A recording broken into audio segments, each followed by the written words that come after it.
স্বৈরাচারী শেখ হাসিনা সরকারের বিরুদ্ধে গণঅভ্যুত্থানে গেল বছরের 18 জুলাই শহীদ হন মেধাবী ছাত্র শাকিল পারভেজ।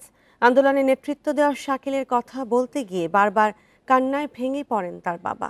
তিনি মনে করেন তার ছেলের মতো হাজারো শহীদদের বিনিময়ে পাওয়া নতুন এই বাংলাদেশ যেন আর কখনো স্বৈরাচারের পথ অনুসরণ করে বিপথে না যায়।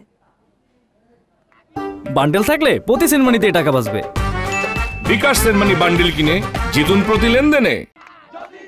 জুলাই গণ অভ্যুত্থানের শহীদ শাকিল পারভেজ ছিলেন মানারত ইউনিভার্সিটির বিবিএ তৃতীয় বর্ষের ছাত্র। ৩ বোনের এক ভাই।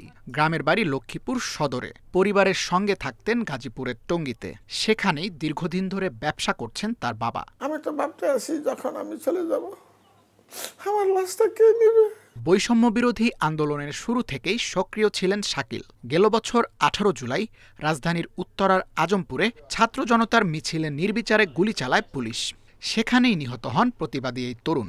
একমাত্র ছেলেকে হারানোর শোক এখনও কাটিয়ে উঠতে পারেননি বাবা। সড়ক আন্দোলন সহ সর্ব আন্দোলনের অগ্রণী ভূমিকা পালন করতো সবসময় আমার এই ছেলে। আপনি বিভিন্ন ফুটেজ যদি সংগ্রহ করেন দেখতে পাবেন ও সবসময় আন্দোলনের নেতৃত্বের দায়িত্বে থাকার চেষ্টা করত। শাকিল শহীদ হওয়ার পর কবর দিতে গিয়েও চরম ভোগান্তির শিকার হয় তার পরিবার। শাকিলকে আপনারা এখানে দাফন করেছেন, আপনাদের গ্যালারি এখানে সব বৃত্তান্ত নেওয়ার পরে যে বলছে আপনারা এখানে প্রশাসনের বা সরকারের অনুমতি ছাড়া কেন দাফন করেন। এই দিকে আমার শাকিল চলে গেছে, এই দিকে আমার বাজারে একটা ছোট্ট একটা দোকান ছিল, আমার দোকানে হামলা করার জন্য, দোকান দখল করার জন্য, দোকানে ভেঙে দেওয়ার জন্য ওই উত্তর এলাকার কাউন্সিলর সহ তারা দলবল নিয়ে আসছিল। গাজীপুর ব্লাড ব্যাংকের প্রেসিডেন্ট ছিলেন শাকিল। বহু মানুষকে করেছেন রক্তদান। ছিলেন মানারত ইউনিভার্সিটির ফুটবল দলের সদস্য। অভিনয়সহ সাংস্কৃতিক কর্মকাণ্ডেও ছিলেন এগিয়ে। শাকিলের আত্মদান শ্রদ্ধার সঙ্গে স্মরণ করেন তার সহপাঠীরা।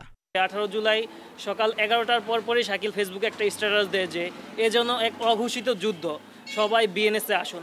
শাকিল হত্যার বিচার চেয়ে মামলা করেছেন তার বাবা। হত্যাকারীদের দৃষ্টান্তমূলক শাস্তি দাবি করে শাকিলের সহপাঠী ও পরিবারের সদস্যরা বলছেন যেন আর কোনো তরুণ এমন নির্মমতার শিকার না হন।